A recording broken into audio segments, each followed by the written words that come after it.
Hello everyone, and welcome to the second devlog for Project Dagger, a 3D open-world RPG made in Unity featuring a low-poly pixel art style. If you haven't already, be sure to join the Discord server linked below to stay up to date on everything Project Dagger and to wishlist the game on Steam. Wishlisting helps the game out tremendously, and we're almost to 1,000 wishlists. Once we get to 1,000, our next goal is 10,000, which is when we will appear on the popular up-and-coming page on Steam. So, now that that's out of the way, let's get into the video. As I stated in the last video, the biggest things I'm doing is polishing the game and giving it much needed refinement. So I started this week with just doing that. I updated the projectiles to actually shoot towards the player crosshair, rather than shooting straight from the weapon outwards. If you saw the clip in the first devlog of me firing the bow at the slimes, you would have seen just how bad my aim was, which was mainly due to how projectiles worked in the first place.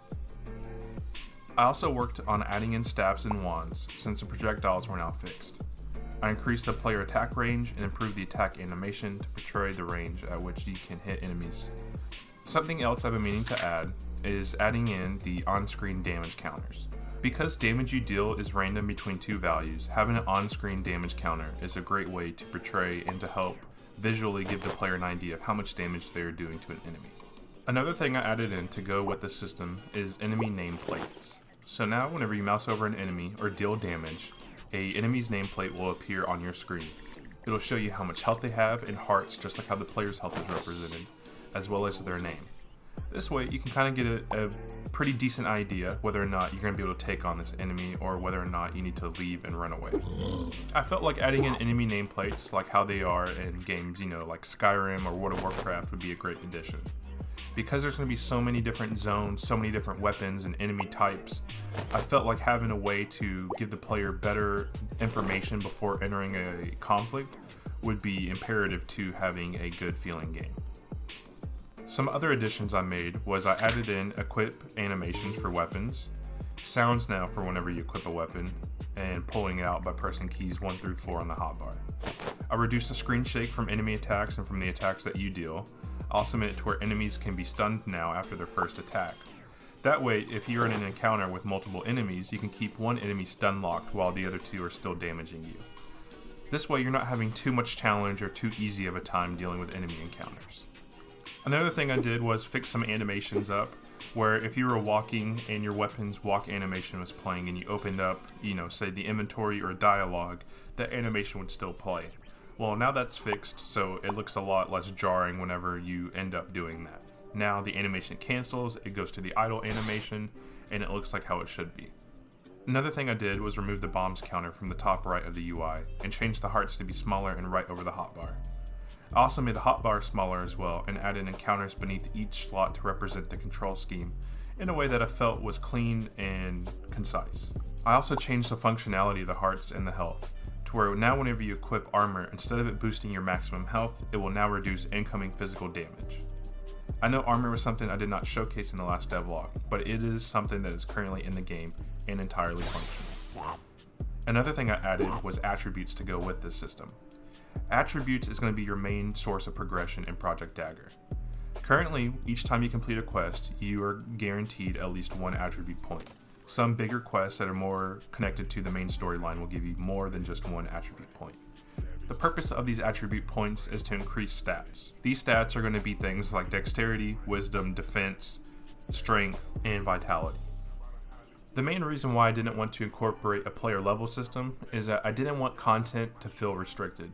I wanted the player, if they came across a zone that they really liked, how the aesthetic looked, that they would be able to go through there no matter what level they were or no matter what their skills are. At first, going through certain zones, you may have more of a challenge than you would going through others, but I want to make sure that the player can go wherever they want and have a clear idea how to get more powerful to take on larger foes in that zone. This, combined with the enemy nameplates, can help give players the information they need when in a zone to avoid areas where they are guaranteed to die. I do want to go back to bombs. Just because I took out bombs from the UI, they're still going to be in the game. Instead, they're going to be a utility item. They'll be an item that's stackable that can be placed on your hotbar and used just like a weapon or a food item. You'll left click with the bomb out and it'll drop and activate into the game world. Eventually, with projectile weapons, you'll be able to shoot the bomb towards enemies and end up blowing them up. I also began fixing many bugs with how projectile-based weapons worked, how the inventory worked with items that were on your hotbar, where in the past, had you dropped an item that you had equipped, it would stay equipped, whereas now that no longer happens. The inventory system blocks you from dropping items on your hotbar that you have equipped, and you cannot move an item from your hotbar to your inventory or vice versa, unless it is unequipped. Because people love the slime so much, I ended up adding in a neutral mob option for the enemy AI. So now not every enemy in the game is going to immediately come and attack you. Slimes will not attack unless you hit them first, or unless they are in a zone where they are hostile like the Vanguard sewers. I do have plans to add in a slime boss and a horned slime mob that will charge the player and act hostile regardless if the player has attacked yet or not. I want to make sure that there's a large variety of hostile and neutral enemies in the game, that way not everything is bloodthirsty and trying to come and kill you. For the quest, Disaster at Scott's Farmstead, where the Earth Spirits take over Scott's farm, I was using the slime in place of a future enemy. But now we actually do have an Earth Spirit, which looks like a giant watermelon that squeezes out of the ground and sneezes watermelon seeds out at you as a projectile. This is the first enemy in the game that is completely stationary, and the first enemy in the game that is a ranged attacker. I'm honestly really stoked at how well this monster turned out, and it's very unique and has a lot of charm. Another big addition I made to the game was I doubled the size of Clamport and added a larger area to the northwest side of Clamport titled Clam Cove, an area infested with pirates and soon to be infested by crabs and parrots as well. Crabs will be another neutral mob introduced into the game soon whenever I can create the art for it. Same goes for the parrots. However, parrots will be hostile as they will accompany certain pirates and walk alongside them. We only have 3 more weeks until the Steam Games Fest, so the stress to get enough content in, test the game, is starting to really build up, but I think I can do it. I only have to add in the first boss, a handful of more quests, NPCs, items, shopkeepers, and places to visit. I got plans to expand the Edel Grove, which is the Mushroom Forest, as well as the Myridian Forest soon.